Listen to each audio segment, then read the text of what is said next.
한국경제TV 생생한 실전 투자 정보 와우퀴. 월 5,000원 커피값으로 투자 정보가 내 손 안에 배달됩니다. 와우킥 N에서 만나요. 네, 이번엔 미증시 전문가와 함께하는 시간 미증시 인사이트입니다. 오늘은 한국투자증권 명동 PB센터 김호균 팀장과 함께합니다. 어서 오십시오. 네, 안녕하십니까? 네. 지금 미 연방정부 셧다운 장기화 또 AI 거품론 등 불확실성 요인이 많지만 특히 이 미 연방 대법원이 트럼프 행정부의 상호 관세 조치에 대해 회의적인 시선을 던지고 있다는 것도 불안 요소로 또 자리 잡고 있습니다. 일각에서 위법 결정이 나올 것이라고 관측도 하고 있는데 관련된 내용 어떻게 보고 계십니까? 네, 앞에서도 언급되었지만 이제 트럼프 대통령에게 아주 긍정적으로 흘러가는 분위기는 아닌 것 같다라는 우려가 나오고 있습니다. 네. 그래서 해당된 이슈가 좀 부각을 받고 있는데요. 사실 환급 시에 어마어마하게 거둔 이미 관세를 돌려주는 것도 현실이 가능할까라는 어떤 현실적인 문제도 있는 상황이고요.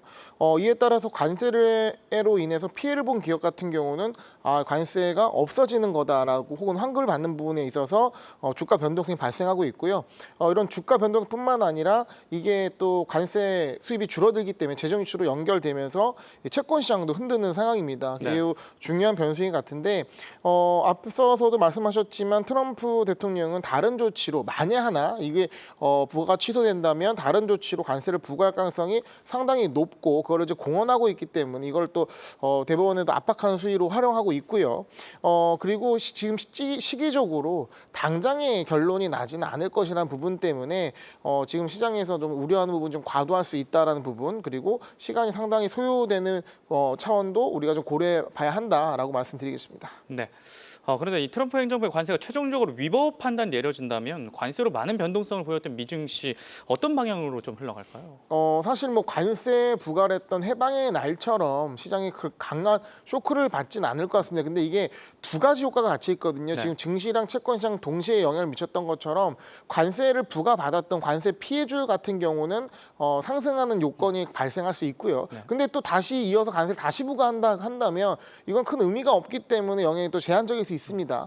그리고 또 한편 관세를 환급하게 되면 재정이 또 악화되기 때문에 네. 재정 이슈로 인한 금리 문제도 생기겠죠. 그러면 단기적으로 이제 금리 시장도 작용을 하면서 시장에 압박을 주겠지만 이거 역시 다시 이제 연준을 압박하면서 금리 인하 방향으로 쪼여 들어갈 때 이 재정 문제도 다 역으로 흘러가는 부분이 가능하기 때문에 좀 상쇄 효과가 있다는 점, 즉 시장의 불확실성이라는 어떤 요인에 강하게 작용하는 것이 네. 무조건 하락한다 보기는 좀 어려울 것 같습니다. 네.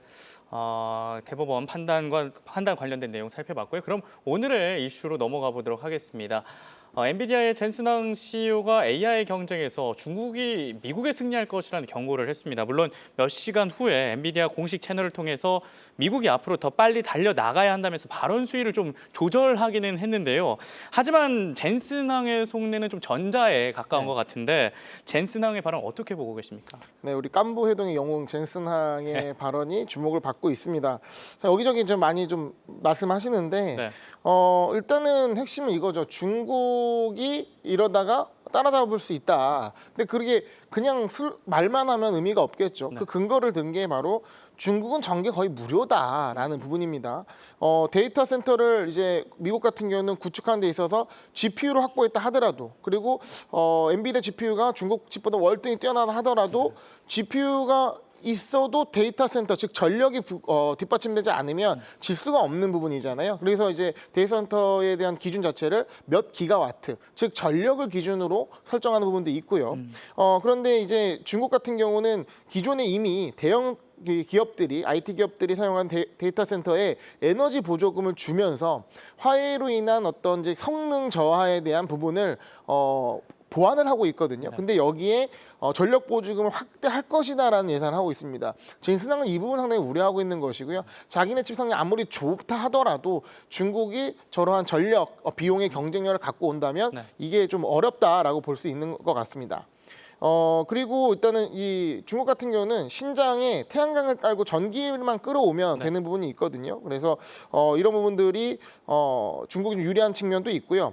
그리고 엔비디아 입장에서는 이런 거는 사실 어떤 명분이고 젠슨항의 이 속내에는 쿠다 생태계를 중국에 이식을 시켜서 이걸 미리 생태계 구축하는 게 굉장히 급선무인데 네. 지금 관세 때문에 지금 못 들어가면 화해가 다 깔려버린 상황에서 그때 늦는다라는 어떤 절박함이 작용한 것 같습니다. 네, 전 젠슨왕 발언에 대한 코멘트도 남겨주셨는데요. 그리고 지난주 팀장님께서 미중 정상회담이 좀 속 시원하게 마무리된 것 같진 않다 이렇게 말씀을 주셨는데 그거 같이 중국 같은 경우에는 국책 데이터 센터의 외국산 AI 칩 사용 전면 금지를 또 언급을 했고요. 또 백악관은 블랙웰을 중국에 판매할 수 없다고 이야기를 했습니다. 끝나지 않은 AI 칩 관련된 대립 언제까지 이어질까요? 네, 지난 미중 협상 같은 경우는 이전에 이제 고위급 회담을 통해서 네. 어느 정도 마무리가 된 거를 발표한 수준에 지나지 않았다고 보여지고 네. 실제 결론은 대두와 히토류의 교환 정도 그리고 1년짜리 교환이라는 측면이 의미가 있는 것이고 이제 엔비디아가 기대했던 반도체는 부분은 거의 뭐 제한적으로 좀 풀린 것 같습니다.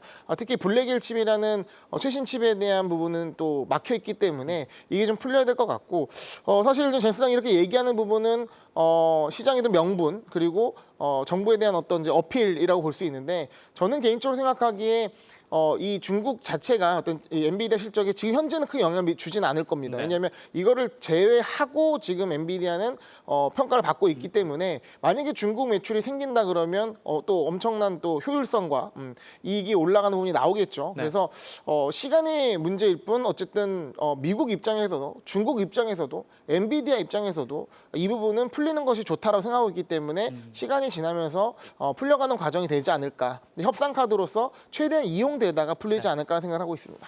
네, 협상 카드로서 이용되다가 나중에 이 문제들은 해결될 수 있다 이렇게 코멘트를 남겨주셨습니다.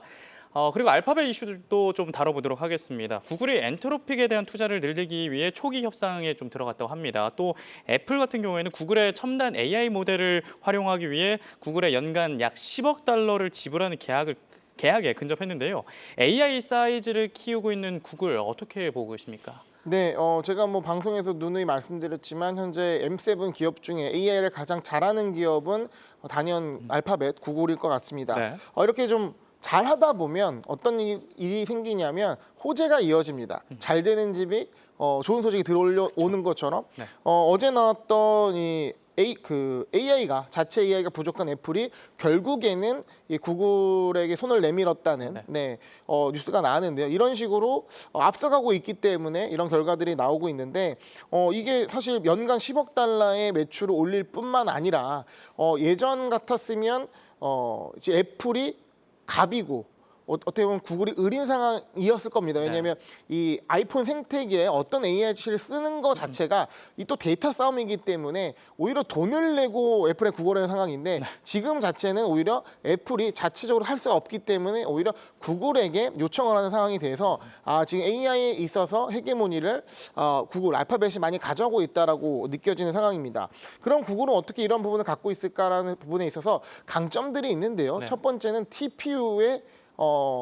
TPU가 가장 핵심적인 이유일 것 같습니다. 자체 칩이 있기 때문에 이런 많은 사용되는 추론 수요에 있어서 엔비디아 칩에 의존하는 것이 아니라 자체적으로 조달할 수 있는 사용할 수 있는 칩으로 현재 그런 AI를 구현하고 있고 사이즈를 키웠을 때 그 리스크가 높지 않다는 부분이 작용이 될 것 같고요.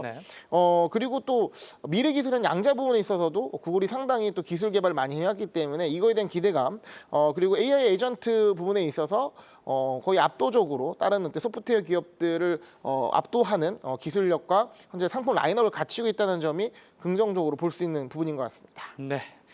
구글의 알파벳의 AI 관련 전망까지 살펴봤습니다. 지금까지 한국투자증권 명동 PB센터 김호균 팀장과 함께했습니다. 도움 말씀 고맙습니다. 네, 감사합니다.